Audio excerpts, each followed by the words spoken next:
Hello दोस्तों, जय हिंद। आज हम लोग स्टार्ट करेंगे यूरोप में राष्ट्रवाद, 10वां का इतिहास चैप्टर। आज से चैप्टर बाय चैप्टर इतिहास या कोई भी 10वां का चैप्टर हो, सिलेबस हो, उसका ऑब्जेक्टिव कराया जाएगा। इसमें कम से कम 50 ऑब्जेक्टिव है। कितना ऑब्जेक्टिव है भाई? 50।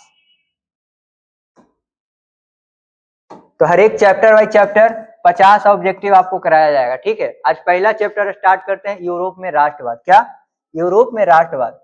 तो आप इस वीडियो के बाद आपको पूरा क्लियर हो जाएगा। यानी आप एग्जाम देते हैं 2026 में, आप एग्जाम देने वाले हैं मैट्रिक का, तो इससे एकदम 2 से 3 नंबर आपको निश्चित कह रहे हैं गारंटी के साथ कि 2 से 3 नंबर का प्रश्न लड़ेगा ही। ठीक है, तो चलते हैं पहला प्रश्न की ओर। पहला प्रश्न है कि सन 1870 में, सन 1870 में फ्रांस और पर्सा के बीच युद्ध हुआ था भाई। तो उस युद्ध का नाम कौची है? तो इस युद्ध का नाम है सेडॉन का युद्ध। कौन सा युद्ध? सेडॉन का युद्ध। फ्रांस और पर्सा के बीच हुआ था, जिसमें फ्रांस में बिस्मार्क के द्वारा किया गया था। सॉरी, पर्सा में किसके द्वारा? बिस्मार्क के द्वारा। और फ्रांस के राजा इसमें थे नेपोलियन, नेपोलियन तृतीय। कौन? नेपोलियन तृतीय।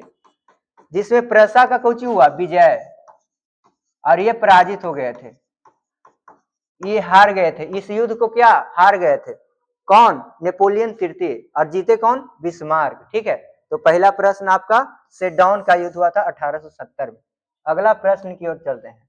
एकदम इजी, एकदम सिंपल तरीका से आपको समझाएंगे। किस युद्ध के बाद जर्मनी का एकीकरण हुआ? तो ये पिछला प्रश्न देखिए भाई। 1870 में जर्मनी का एकीकरण कब हुआ था? 1871 ईस्वी में।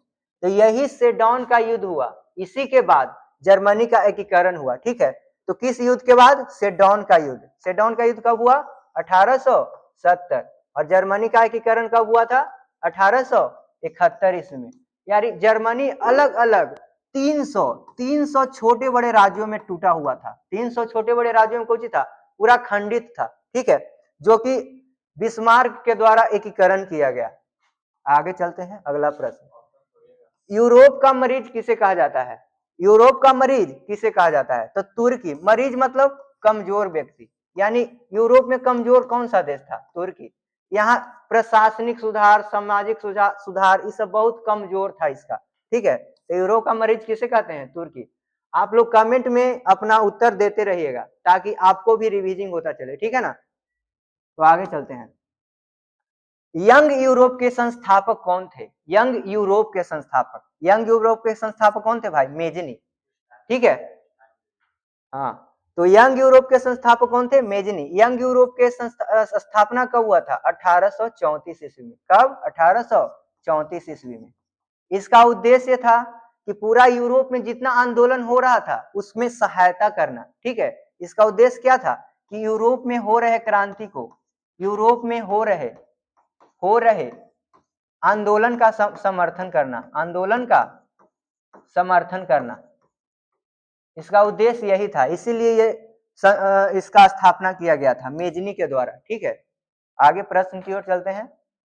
तो ये रहा टीपू सुल्तान। आप लोग थोड़ा 2 सेकंड का आपको समय दिया जाएगा। टीपू सुल्तान कहाँ के शासक थे भाई? ठीक है, टीपू सुल्तान किस क्षेत्र का शासक थे? तो ये हमारा है मैसूर। मैसूर कहाँ है? कर्नाटक में। कहाँ है? कर्नाटक में। और टीपू सुल्तान के समय कर्नाटक की राजधानी कहाँ था? कर्नाटक की राजधानी कहाँ था? तो श्रीरंगपट्टनम। कहाँ? श्रीरंगपट्टनम में था। श्रीरंगपट्टनम, ये भी पूछा जा सकता है। तो आप लोग एक एक प्रश्न पर ध्यान दीजिएगा। ठीक है, आगे प्रश्न की ओर हम लोग बढ़ते हैं। गैरिबाल्डी पेशे से क्या था? यानी गैरिबाल्डी का पेशा, कार्य कौची था? कौन काम में करता था गैरिबाल्डी? तो गैरिबाल्डी था भैया नाविक, नाव चलाता था। ठीक है, जो नाव चला चला के इसने इटली के एकीकरण में अपना प्रमुख भूमिका निभाया। ठीक है, बाद में एक किसान बन गया, बाद में कुछ बन गया, आम किसान की जिंदगी जीने लगा। तो गैरिबाल्डी के काम कुछ था? नाविक, नाव चलाता था। ठीक है, आगे प्रश्न। फ्रैंकफर्ट की संधि, फ्रैंकफर्ट की संधि पर हस्ताक्षर कब हुआ? फ्रैंकफर्ट की संधि पर हस्ताक्षर कब हुआ था भाई? तो हमारा 1871 ईस्वी में हुआ था। कब हुआ? 1871 ईस्वी में। आपको कमेंट में यह बताना है कि फ्रैंकफर्ट की संधि किन 2 देशों के बीच हुआ, तो आप लोग जरूर बताइएगा। ठीक है, आगे चलते हैं। 1871 में कौन सी संधि हुई? 1871 में कौन सी संधि हुई? तो आप पीछे वाला प्रश्न देख सकते हैं। 1871 में कौन सी संधि हुई? फ्रैंकफर्ट की संधि, ठीक है। कौन सी संधि हुई? फ्रैंकफर्ट की संधि, ठीक है। कौन सी संधि? फ्रैंकफर्ट की संधि। आगे प्रश्न की ओर बढ़ते हैं। 1830 की क्रांति के बाद फ्रांस में किस प्रकार का शासन स्थापित हुआ? अब समझिए, 1830 में क्रांति हुआ था, तो ये किसके समय क्रांति हुआ? आखिर कोई राजा होगा ना जिसके समय क्रांति हुआ। तो 1830 में क्रांति हुआ, किसके समय? यही है भाई, चार्ल्स दस। चार्ल्स दस के समय 1830 में क्रांति हो गया था। कहां? फ्रांस में। कहां क्रांति हुआ था? फ्रांस में। और इसके द्वारा, इस क्रांति के बाद संवैधानिक राजतंत्र, यानी राजा को संविधान के द्वारा चुना गया। राजा को कौची के द्वारा चुना जाएगा? संविधान के द्वारा। पहला राजतंत्र था कि राजवंश के द्वारा चलता था, यानी बेटा का बेटा बनेगा, सॉरी, उसका अपना भाई बनेगा राजा, उसका भाई बनेगा राजा, उसका बेटा बनेगा राजा। लेकिन पहली बार संविधान के द्वारा राजतंत्र, यानी राजा को चुना जाएगा। यानी इसमें कुछ लोग कौची देगा? मत देगा अपना, तभी राजा बनेगा। और कुछ लोग मतलब इसमें अमीर लोग मत देगा। अमीर लोग, कुलीन लोग या पोप लोग। पोप लोग ईसाई धर्म के जो प्रमुख होते हैं उसी को बोलते हैं पोप या पादरी। पोप या पादरी, इन्हीं के द्वारा मत या वोट दिया जाता था। और क्या फ्रांस में राजा चुना जाता था, ठीक है। तब एक एक प्रश्न आपको क्लियर कर देंगे। आगे प्रश्न की ओर बढ़ते हैं। जर्मनी के एकीकरण के लिए कौन उत्तरदायी था? आप लोग बताइए। जर्मनी का एक करने के लिए, यानी अलग अलग हम बताएं, 29 रियासत में बटल था, ठीक है, और 300 छोटे बड़े टुकड़ों में टूटा हुआ था। तो कौन एकीकरण किया? कौन प्रमुख है? तो बिस्मार्क। किनके द्वारा? बिस्मार्क। इन्होंने अपना एगो नीति बनाया। कौन सा नीति? इन्होंने अपना एगो नीति बनाया, ठीक है, रक्त एवं लौह की नीति। रक्त एंड लौह की नीति। यह भी पूछ सकता है कि रक्त एवं लौह की नीति किसके द्वारा बनाया गया? बिस्मार्क के द्वारा। और काउंट काबूर, गैरिबाल्डी, मेजनी, ये तीनों थे ना भैया, ये तीनों, ये इटली का एकीकरण किया था, यानी इटली को एक किया था। इटली का एकीकरण, जो अलग अलग देशों को द्वारा अलग अलग क्षेत्र में बांट दिया गया था और उस पर शासन किया जाता था, ठीक है। आगे प्रश्न की ओर चलते हैं। देखिए प्रश्न आखिर मिल ही गया। इटली के एकीकरण में निम्न में से किसका संबंध नहीं है? किसका संबंध नहीं है, यानी कौन संबंधित नहीं है? बताइए, क्या आप लोग बता सकते हैं? तो बिल्कुल बता सकते हैं। इटली के एकीकरण में किसका संबंध नहीं है? तो हम बताएं कि बिस्मार्क जर्मनी का एकीकरण किया था। किसका एकीकरण किया था? जर्मनी का। लेकिन मेजनी, काउंट काबूर, गैरिबाल्डी, ये सब इटली का एकीकरण किया था, ठीक है। तो किसका संबंध नहीं है? इसका। किसका संबंध नहीं है? नहीं पूछ रहा है तो बिस्मार्क का नहीं है, बाकी ये तीनों का संबंध है। तो वीडियो अगर अच्छा लगे तो लाइक, सब्सक्राइब, कमेंट जरूर करिएगा और अपने दोस्तों के पास शेयर जरूर करिएगा, ठीक है। आगे चलते हैं। इटली और जर्मनी के एकीकरण के विरुद्ध कौन था? कौन चाहता था कि इटली एक न हो? अगर इटली एक हो जाएगा तो ज्यादा शक्तिशाली हो जाएगा ना। जर्मनी एक का एकीकरण होगा तो ज्यादा शक्तिशाली हो जाएगा, मजबूत देश बन जाएगा। तो कौन चाहता था? कौन विरोध कर रहा था? तो ऑस्ट्रिया। ऑस्ट्रिया। इसका राजधानी कोई बता सकता है? इसका राजधानी कहाँ है? तो आपको कमेंट में बताना है। यह है आपका होमवर्क। आपको देखते हैं कि इसका राजधानी पता है कि नहीं, ठीक है। तो साथ में आप प्रश्न का उत्तर भी देते चलिए ताकि आपको रिवीजिंग हो, ठीक है। आता हो तो फिर भी, नहीं आता है फिर भी। जर्मनी के एकीकरण का प्रमुख वास्तुकार, वास्तुकार मतलब रचयिता, कौन रचना किया था? जर्मनी को एकीकरण कौन किया था? तो हम बताएं कि बिस्मार्क। Bismarck Cauchy? जर्मनी को एक किया। और गैरिबाल्डी, मेजनी, लेनिन, लेनिन तो नहीं, गैरिबाल्डी और मेजनी, ये सब किसका एकीकरण किया? इटली का, ठीक है। ये सब किसका एकीकरण किया? इटली का। तो जर्मनी का एकीकरण कौन किया? बिस्मार्क। आगे चलते हैं।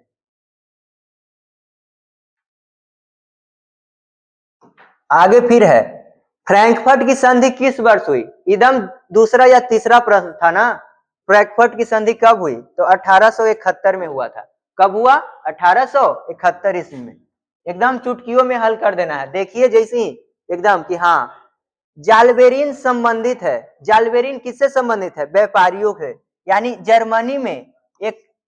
जर्मनी में व्यापारियों के द्वारा एक संगठन बनाया गया। व्यापारियों के द्वारा एक संगठन बनाया गया, इसी को बोलते हैं जालबेरिन। इस संगठन क्यों बनाया गया था? आखिर कोई संगठन का उद्देश्य होगा ना कि क्यों बनाया जा रहा है। तो व्यापारी आंतरिक कर देते थे। बोले ना, जर्मनी 300 छोटे बड़े राज्यों में टूटा था, 29 रियासत में, और एक क्षेत्र से दूसरा क्षेत्र में जाते थे तो उनको चुंगी लगता था, कर लगता था। इसलिए उन्होंने अपना एकता बना के एक संगठन बनाया जालबेरिन, ताकि कर कोची हो, समाप्त हो। आर्थिक कर की समाप्ति के लिए, आर्थिक कर की समाप्ति के लिए इसने संस्था बनाया। इस संस्था का नाम कौन सी है? जालबेरिन। किसके द्वारा बनाया गया? तो जर्मन के व्यापारियों द्वारा। एकदम इजी से इजी तरीका से आपको बताया जाएगा। जेनेवा संधि कब हुआ भाई? तो ये हुआ 1954 ईस्वी में। कब हुआ? 1954 ईस्वी में जेनेवा की संधि हुई। ठीक है, अगले प्रश्न की ओर। काउंट काबूर को विक्टर इमैनुअल ने किस पद पर नियुक्त किया था? आखिरी राजा था विक्टर इमैनुअल। कहाँ के राजा था? तो ये था इटली के राजा। कहाँ के राजा? इटली का। तो ये इटली के राजा था। तो काउंट काबूर को किस पद पर नियुक्त किया? प्रधानमंत्री के पद पर। किस पद पर? प्रधानमंत्री के पद पर। ठीक है, आगे चलते हैं। वियना सम्मेलन हुआ था। वियना सम्मेलन कब हुआ? कोई बता सकता है? वियना सम्मेलन तो 1815 ईस्वी में। कब हुआ? 1815 ईस्वी में। वियना सम्मेलन से नेपोलियन बोनापार्ट का अंत हो गया था। वियना सम्मेलन से नेपोलियन युग का अंत हुआ। नेपोलियन युग का अंत कब हुआ? वियना सम्मेलन से। और मेटरनिक युग का शुरुआत हुआ। मेटरनिक युग का शुरुआत हुआ। मेटरनिक युग का शुरुआत कब हुआ? तो यही हुआ वियना सम्मेलन से मेटरनिक युग और नेपोलियन युग का समाप्ति हुआ। इस वियना सम्मेलन में कौन कौन देश शामिल हुआ था? तो कुल 5 देश शामिल हुआ। कुल कितना देश? कुल 5 देश। और पांचों देश का नाम आपको कमेंट में बताना है। कमेंट सेक्शन में आप लिख दीजिएगा। ठीक है, ये आपका दूसरा होमवर्क। आपको होमवर्क को पूरा करना है। ठीक है, निम्न में से किसके योगदान से इटली का एकीकरण पूर्ण हुआ? माने कौन कौन व्यक्ति था जो इटली के एकीकरण में अपना भूमिका निभाया? तो मेजनी द्वारा भूमिका निभाया गया। काउंट काबूर, विक्टर इमैनुअल जो राजा था, यानी इनमें सभी व्यक्तियों ने इटली को एक करने के लिए अपना समर्थन, पूरा एकदम समर्पण, इटली के प्रति समर्पण कर दिया। ठीक है, आगे चलते हैं। 20वां प्रश्न देखिए, रक्त और लौह की नीति के अवलंबन किसने किया? रक्त और लौह की नीति किसने दिया? तो यही है बिस्मार्क, जो जर्मनी का चांसलर था। जर्मनी का चांसलर था। ठीक है, जर्मनी का चांसलर बोलते हैं केकरा? सेना के सबसे सर्वोच्च पद को बोलते हैं चांसलर। ठीक है, तो रक्त और लौह की नीति किसने दिया था? तो बिस्मार्क ने। जर्मन राइन राज्य का निर्माण किसने किया? तो जर्मन राइन राज्य का निर्माण नेपोलियन बोनापार्ट ने किया था 1806 ईस्वी में। 1806 ईस्वी में इसका निर्माण कहाँ हुआ था? जर्मनी में हुआ था। किस लिए? जर्मन को एकीकरण के लिए, जर्मनी एकीकरण के लिए इसका निर्माण किया गया कि हम जर्मनी को कौची करेंगे? एक करेंगे। जर्मनी को एक करना है। उसका उद्देश्य क्या था? जर्मनी को एक करना, नेपोलियन बोनापार्ट का। कब? 1806 ईस्वी में। आगे चलते हैं। निम्न में से किस सम्मेलन में जर्मनी की क्षतिपूर्ति राशि को कम किया गया? जर्मनी की क्षतिपूर्ति राशि को कम किया गया। तो ऑप्शन आप लोग देख लीजिए, कौन सा हो सकता है? तो वियना सम्मेलन कब हुआ था? 1815 ईस्वी में। 1815 ईस्वी में। ठीक है, जेकरा में नेपोलियन बोनापार्ट का हार हो गया और ऑस्ट्रिया के चांसलर मेटरनिक युग की शुरुआत हो गया। ठीक है, आगे चलते हैं। युद्ध किसके किसके बीच हुआ था? आखिर युद्ध वाटरलू का युद्ध 1815 में हुआ था। वाटरलू का युद्ध 1815 ईस्वी में। युद्ध हुआ था किसके किसके बीच भाई? तो यह हुआ था प्रसा और फ्रांस के बीच। ठीक है, सॉरी, प्रसा नहीं, ऑस्ट्रिया। किसके किसके बीच? ऑस्ट्रिया और पर्सा के बीच, ऑस्ट्रिया और पर्सा के बीच वाटरलू का युद्ध हुआ, ठीक है, जेकरा में नेपोलियन बोनापार्ट को कैद कर लिया गया। हीगेल किस देश का दार्शनिक है, ठीक है, हीगेल किस देश का दार्शनिक है, यानी साहित्य लिखता था तो आखिर कोई देश का होगा ना, तो यह है जर्मनी का। जर्मनी में साहित्य के द्वारा लोगों के बीच राष्ट्रवाद की भावना को उजागर करता था ताकि लोग एक हो और राष्ट्र को मजबूत बनाए, ठीक है, ताकि सब लोग एक हो और अलग अलग राष्ट्र क्षेत्र में जो बटा था वो सबको एक बनाया जाए। आगे चलते हैं। वियना कांग्रेस का मुख्य उद्देश्य क्या था? आखिर वियना कांग्रेस, वियना सम्मेलन 1815 में हुआ, तो इसका मुख्य उद्देश्य क्या था? तो इसका मुख्य उद्देश्य था राजतंत्र को पुनः स्थापित करना, यानी राजा को फिर से नियुक्त कर देना। यानी कि नेपोलियन बोनापार्ट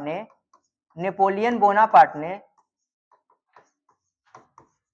राजतंत्र को कमजोर कर दिया था, सामंती व्यवस्था को एकदम कमजोर कर दिया। लेकिन यही नेपोलियन बोनापार्ट जब वाटरलू का युद्ध हुआ, हार गया, तो यही वियना सम्मेलन हुआ जेकरा में राजतंत्र को पुनः स्थापित किया गया एवं लुई 18वां को फ्रांस का राजा बना दिया गया, फ्रांस का राजा बना दिया गया,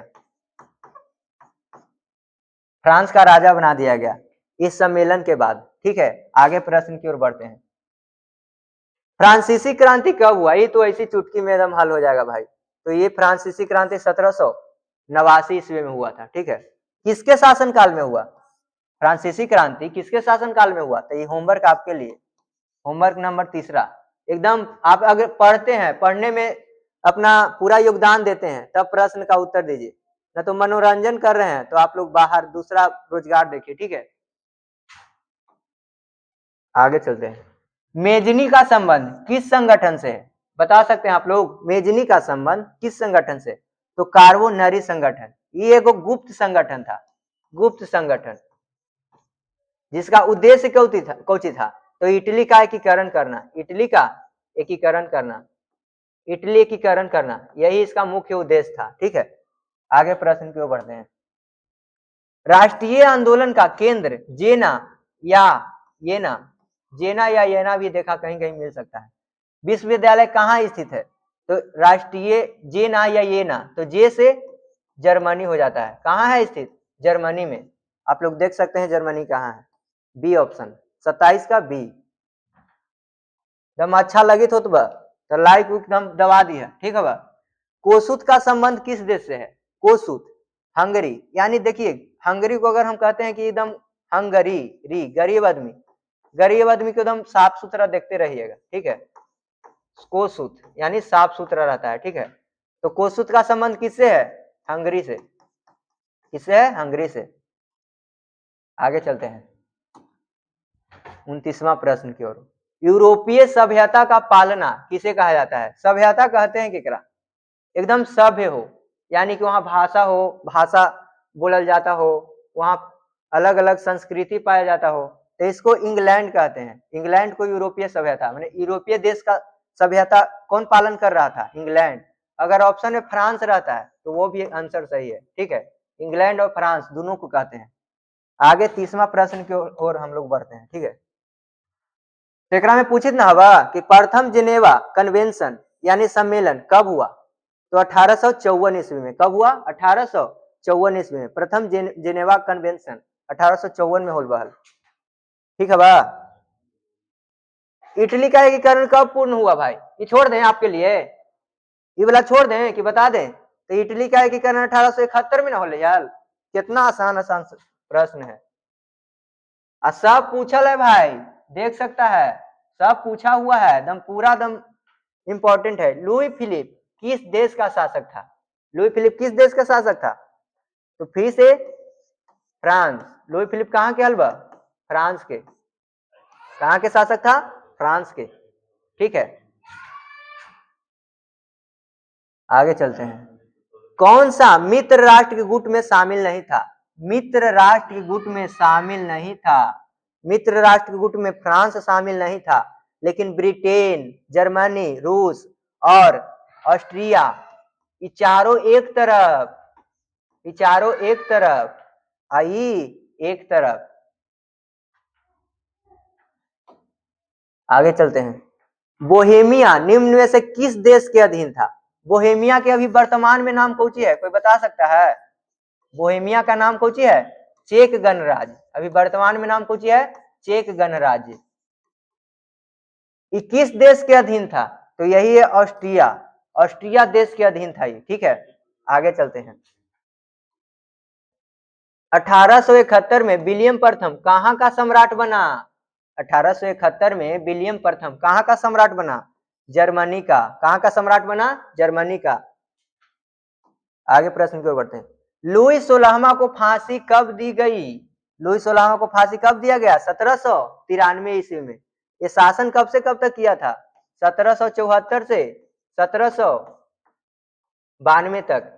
इसी के शासन काल में फ्रांस की क्रांति हो गई। फ्रांस की क्रांति हो गई 1789 ईस्वी में। 1789 ईस्वी में, ठीक है दोस्तों। तो अच्छा लगे तो चैनल जरूर सब्सक्राइब करिएगा और लाइक साइक सब दबा दीजिए। पोस्टडम की घोषणा के बाद किसने आत्मसमर्पण कर दिया? पोस्टडम की घोषणा के बाद जापान ने आत्मसमर्पण कर दिया था कि ना भैया अब हम नहीं लड़ेंगे, ठीक है। द्वितीय विश्व युद्ध के बाद। सार्डिनिया का राजा कौन था? सार्डिनिया कहाँ में है? तो इटली में है। कहाँ में? इटली में। सार्डिनिया के राजा कौन था? Victor Emmanuel. कौन था? Victor Emmanuel. इटली के एकीकरण का प्रमुख नायक, इटली के एकीकरण का प्रमुख नायक कौन था? तो इटली का एकीकरण मेजनी के द्वारा भी किया गया, काउंट काबूर के द्वारा भी किया गया, गैरिबाल्डी के द्वारा। तो इनमें से सभी, कोई प्रमुख नहीं था, सबने अपना योगदान दिया, ठीक है। तो इनमें से सभी है।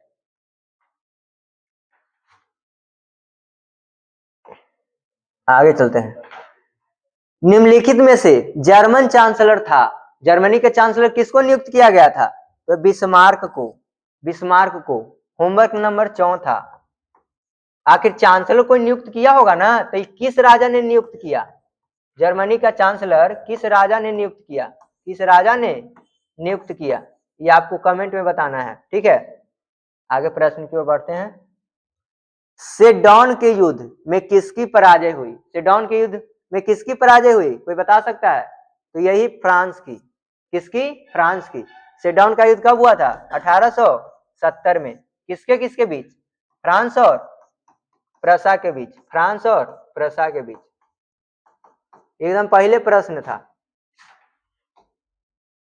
निम्न में से किसने अपने देश में अनिवार्य सैन्य सेना लागू किया? अनिवार्य सैन्य सेना, तो यही है जर्मनी का चांसलर बिस्मार्क, जो जर्मनी में अपना अनिवार्य सैन्य सेना लागू कर दिया था। आगे चलते हैं। 1853 से 54 में क्रीमिया का युद्ध हुआ था। क्रीमिया का युद्ध कब हुआ? 1853-54 में, जेकरा में काबूर ने किस देश की ओर से युद्ध में सम्मिलित होने का घोषणा कर दिया? बिना कहले फ्रांस की ओर जाके सम्मिलित हो गया। यानी उसको, फ्रांस ने इसको सहयोग के लिए नहीं बुलाया था, ये अपना मन से चल गया कि हम फ्रांस की ओर से युद्ध करेंगे, ठीक है। तो फ्रांस की ओर से ही चल गया युद्ध में। अरे सबसे लास्ट, अंत भला तो सब भला, ठीक है। 1954 का जेनेवा समझौता के क्रियान्वयन की देखभाल हेतु गठित त्रिसदस्यीय अंतर्राष्ट्रीय निगरानी आयोग के सदस्य निम्न में से कौन नहीं है? त्रिसदस्यीय अंतर्राष्ट्रीय निगरानी आयोग के सदस्य कौन ना है?